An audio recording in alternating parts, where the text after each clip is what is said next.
What's going on, everyone? I'm Rhett Shull. Welcome back to another video. Today we are taking a look at combining reverb and delay together to build some really awesome sounds. So I've done videos on both reverbs and delay individually, which you can check out here, but today we're bringing them together, and this is honestly pretty much the cornerstone of my sound. So today I'm going to show you some of my favorite ways to use reverb and delay, and I'm also going to show you some interesting techniques to get some cool pad sounds, as well as some really unique sounds that are moving away from guitar sounds and into something maybe a synth would do. Today I'm using a slightly different setup than I normally do for these videos. Rather than using one of my amps in the ISO box, I'm actually running through my Kemper so I can take advantage of its stereo effects loop. So if you look at my board here, I'm running the Source Audio Nemesis delay and Ventris reverb, both in stereo, and I've also got it hooked up via MIDI so that I can control program changes with the Kemper as well. The profile I'm using right now is one of my profiles that I made of my divided by 13 FTR 37. Here it is, dry with no effects on.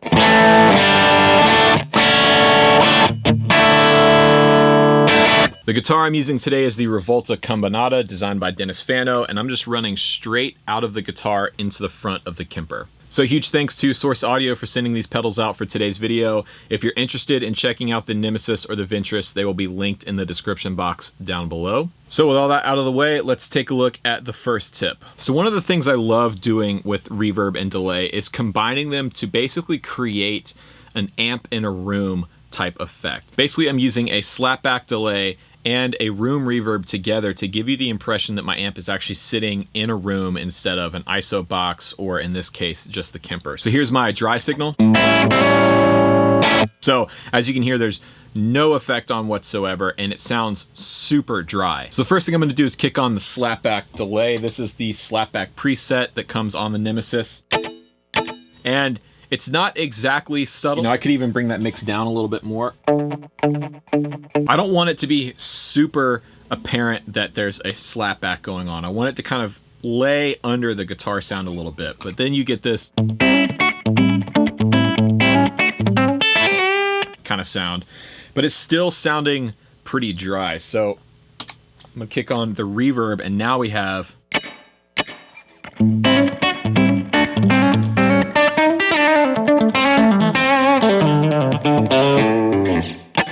just kicking on the reverb is really adding to that natural room ambience.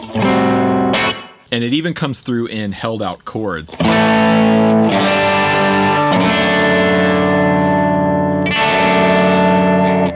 I turn it off,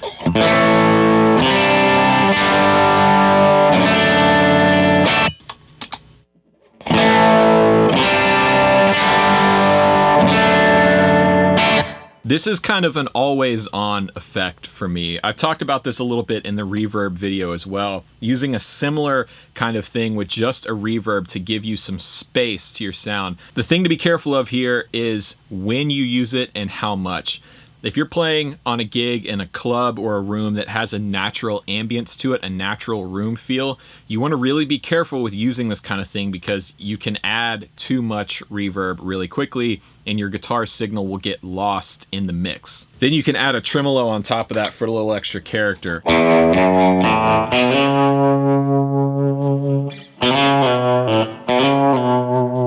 The other thing to think about too is this effect is helped out by the fact that we're running stereo. The stereo image really gives you the sense that the amp is sitting in a room. Now I'm going to try bringing the delay down a little bit and the room up, and that's going to give us the impression of a different size or different shaped room.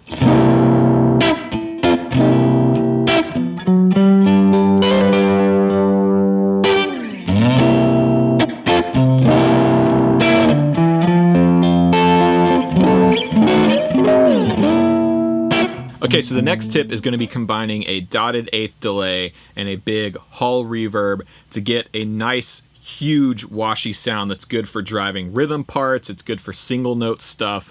It's really useful a lot in the praise and worship kind of setting. So what I have here is a dotted eighth tape delay pulled up. And as you can hear, it's ping-ponging between left and right.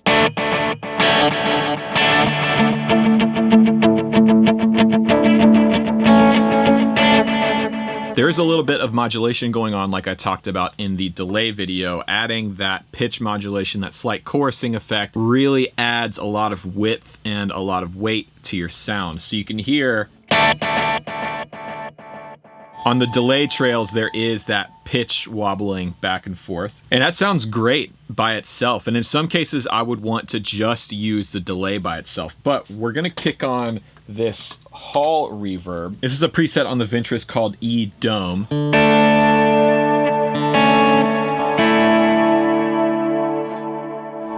And it's just a really nice, lush, long reverb. All right, so now I'm gonna combine the two and we get this.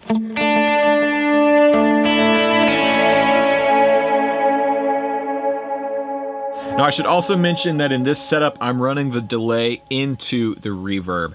Some people like doing it that way. Other people like doing the delay last. I've run it both ways. I think for me, I prefer to run the delay into the reverb because I like having those delay repeats trigger that reverb, especially for a sound like this. I think it sounds more natural this way. So this is a great sound for that typical dotted eighth kind of.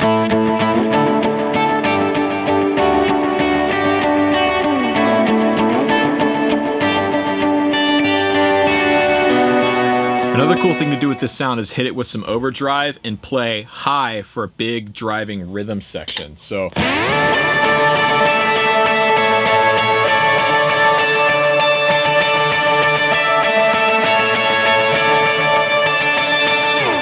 you can also add some more chorus on top of it and really get into the modulation.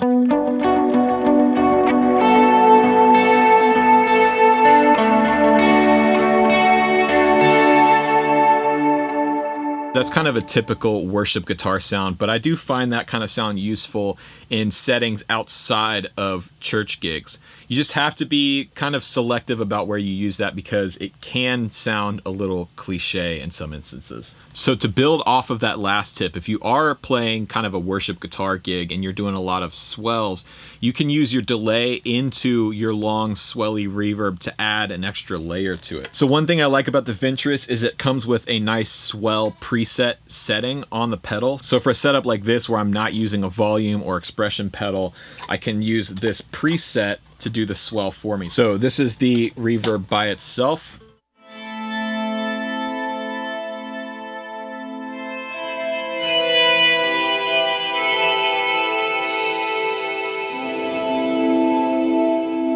And now what I'm going to do is add this analog delay in front of it. So here's the delay by itself. So we got a nice long feedback on that. And when I combine the two,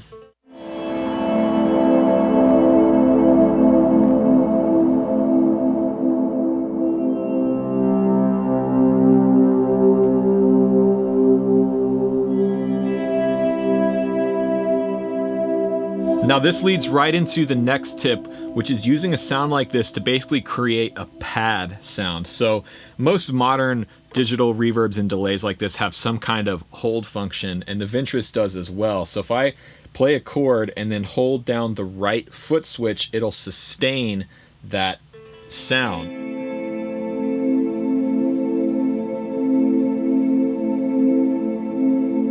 Now I have a nice lush pad going on that I can play on top of.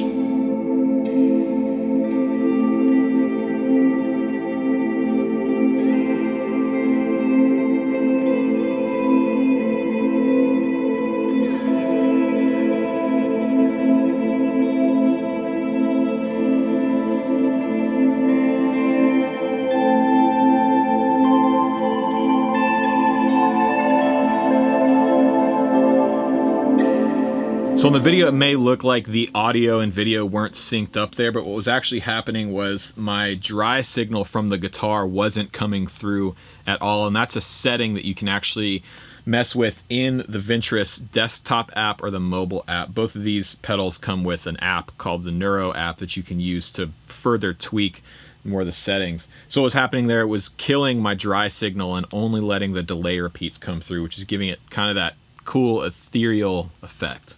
Okay, so now I'm going to show you a couple of the tones that I got in the track at the beginning of the video, starting with the solo tone. So the way I did this with these two pedals was dialed up that analog delay I was using earlier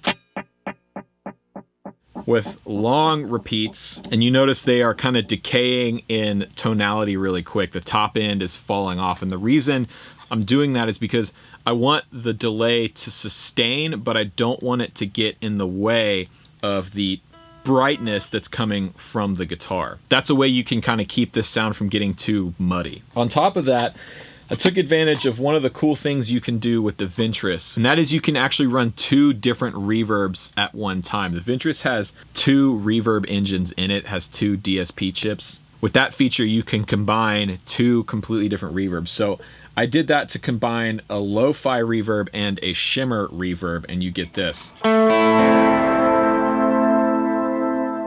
So you can hear the shimmer is there, but it's not too bright. And essentially what it's doing is it's adding some brightness and some clarity to help this cut through. You don't necessarily hear the shimmer come through, but you hear the clarity and brightness that it adds. So when I combine the two, I get this.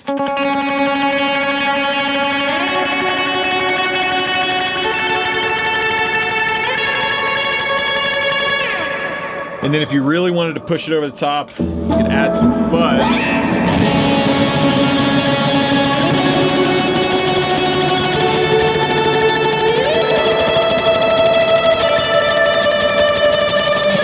Just to give you an idea, this is what I'm actually playing. You can pull this off in multiple different ways by combining different delays and reverbs. This is just one kind of flavor that I used on the video. Okay, so this last part I played over the verses, and I was able to get a really unique synth sound. That's the thing about this track, is there's no keyboards or synths or anything else going on. It's literally just a drum part that I programmed, bass that I tracked through the Kemper, and guitar. That's all that's on that track. So the way I got this sort of Coldplay-esque synthy part is on the Nemesis using a preset called Shifter. So basically what this effect does is the delay repeats will shift in pitch up to any interval that you specify in the desktop or mobile app. So what I did is, well, let me just play it for you.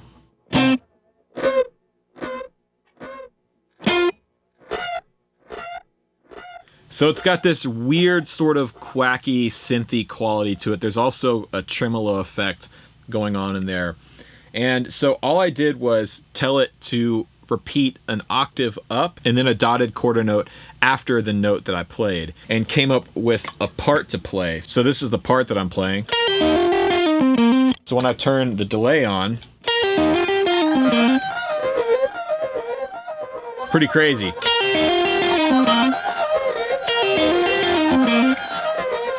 And that sounds cool, but I felt like that was sticking out a little too much. So I've turned the mix down a little bit, and then I added that E-dome reverb that I was talking about towards the beginning of the video, and that gives me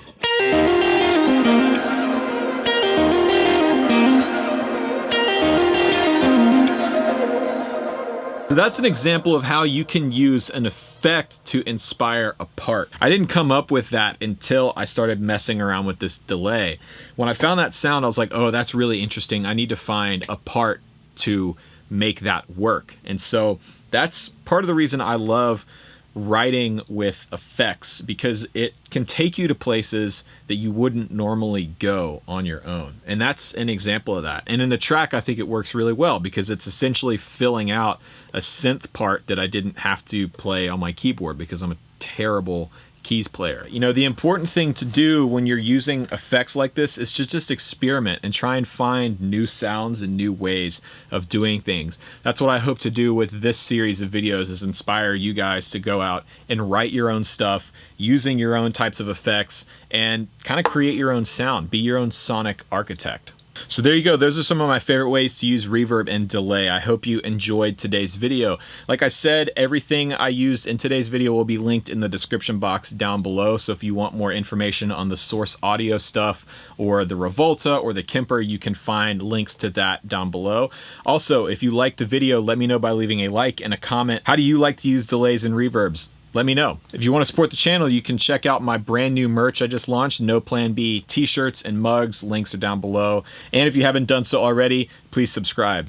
Anyways, I'm Rhett Shull. Thanks for watching, and remember, there is no Plan B.